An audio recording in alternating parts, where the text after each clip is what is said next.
Greetings and welcome back to room 303 in our chats with Emily as we are calling our readings through the poetry of Emily Dickinson. We are in the Johnson edition. We turn out a poem 625. 'Twas a long parting, but the time. Now, this is a very fascinating study for us. It was published in 1890, and the very first people who published it actually gave it the title of Resurrection. Now, there will be a number of us that will read this poem today and go, man, this is a very controversial poem. Emily's the blasphemer, some readers of this poem will say. We're actually, though, going to go back in time to some earlier poems that we've studied together already. Do you guys remember in 322 when she said it this way? There came a day at summer's full entirely for me. I thought that such were for the saints where resurrections be. The sun is calm and went abroad, the flowers accustomed blue, as if no soul the solstice passed that maketh all things new.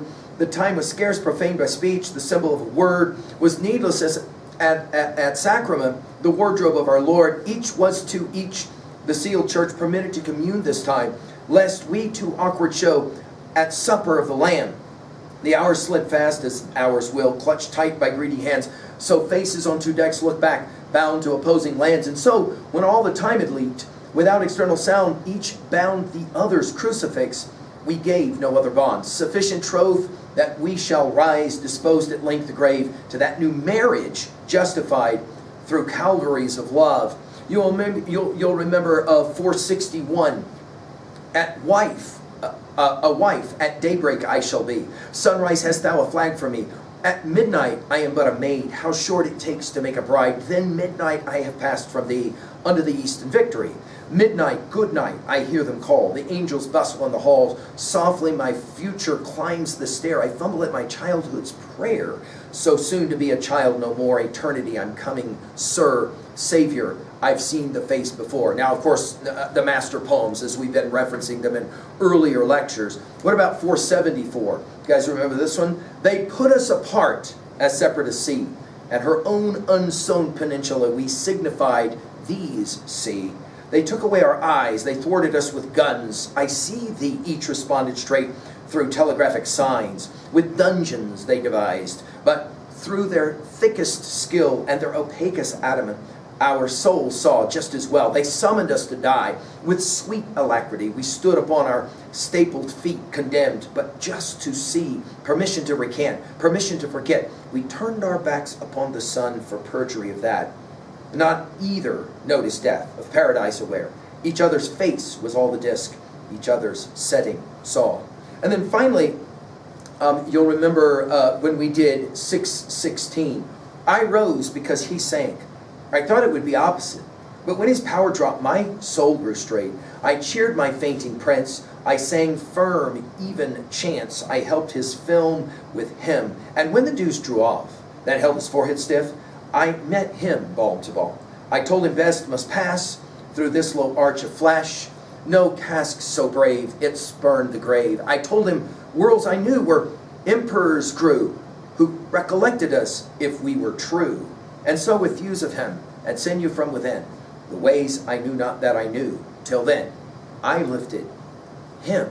Now, our assumptions are that you've been following our stuff at LearnStrong.net, down that left-hand side, Chats with Emily, our playlist. I'm hopeful that you've worked through our set of introductory comments.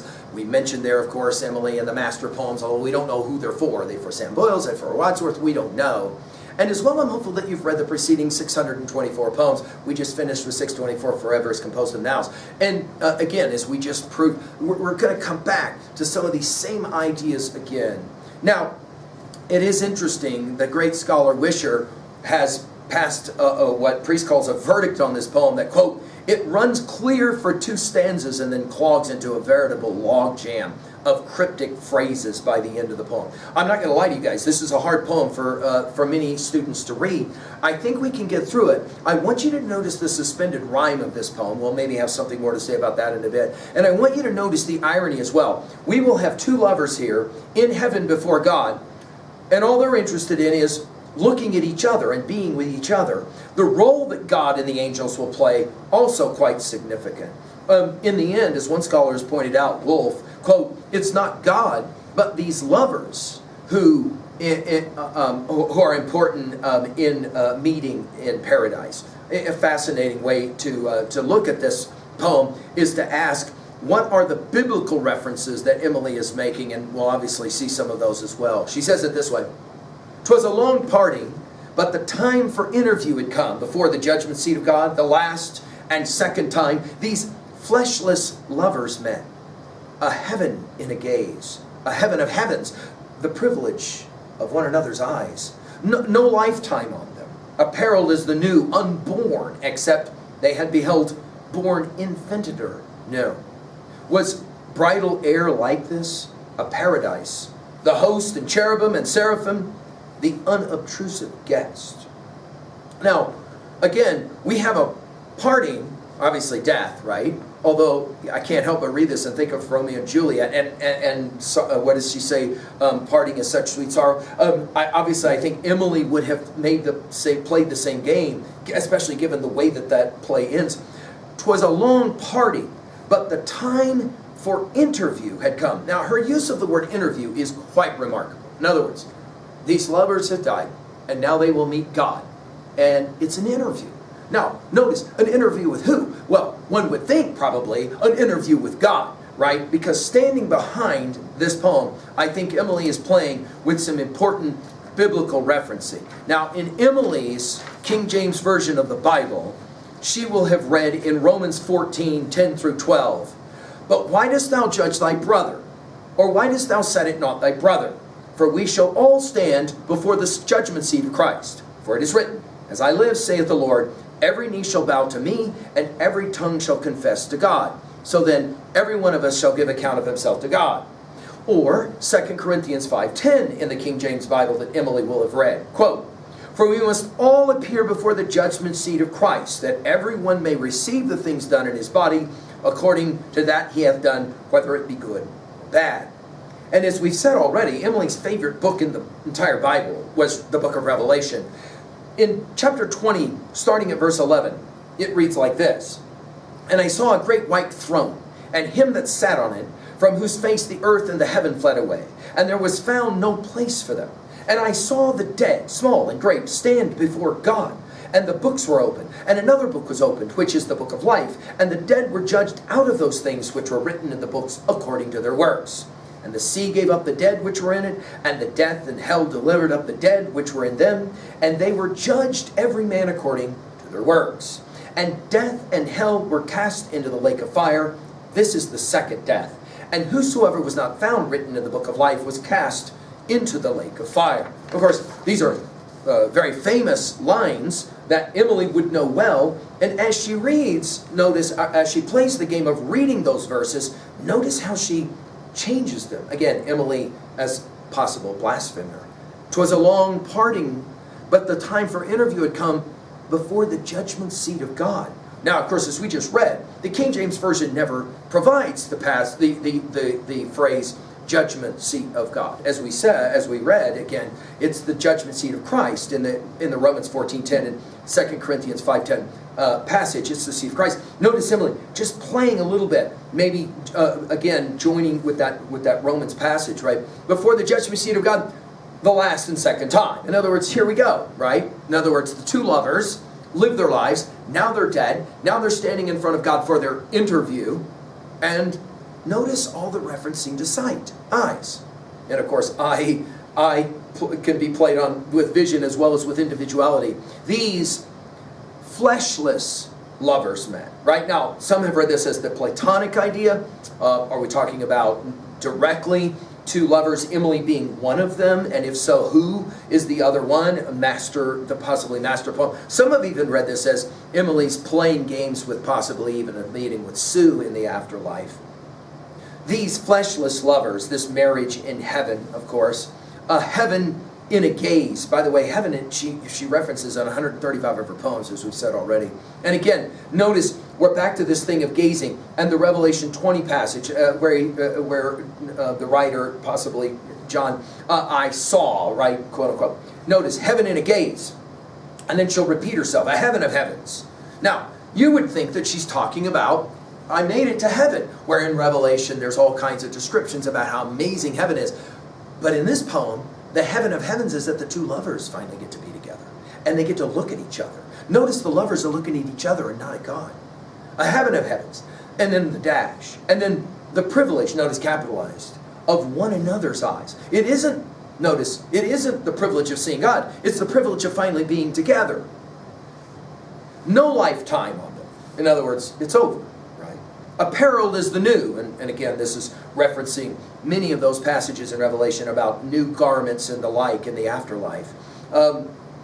By the way, Wisher, the scholar, suggests that if you put a period after the word new at this line, it's a little bit easier to read what comes next. Notice, unborn, the resurrection, if you will. Unborn, except, notice they is capitalized, had beheld. Notice, we go from gaze to eyes to beheld.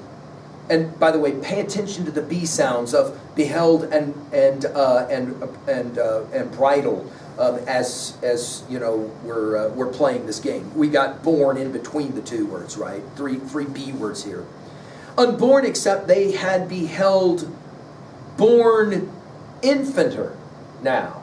And I think the key word of the entire poem is the word now. In other words, it's almost as if Emily is suggesting to whoever she's writing this poem to, if in fact she's referencing a master, when we finally get to heaven, there we will be together, and that will be a moment of now. Go back to poem 624, and the idea of now is the way that we build it. Remember that opening line from 624 that we just finished with. Forever is composed of nows. Seems to suggest, and this is the way that we can read these poems together, yes, that Emily says the ultimate now will be the moment I'm with you in front of the judgment seat of God. Notice the word judgment as judgment seat of God doesn't even seem to factor at all in any of this poem. As in, did I do it right or wrong, and am I going to heaven or hell and all of that?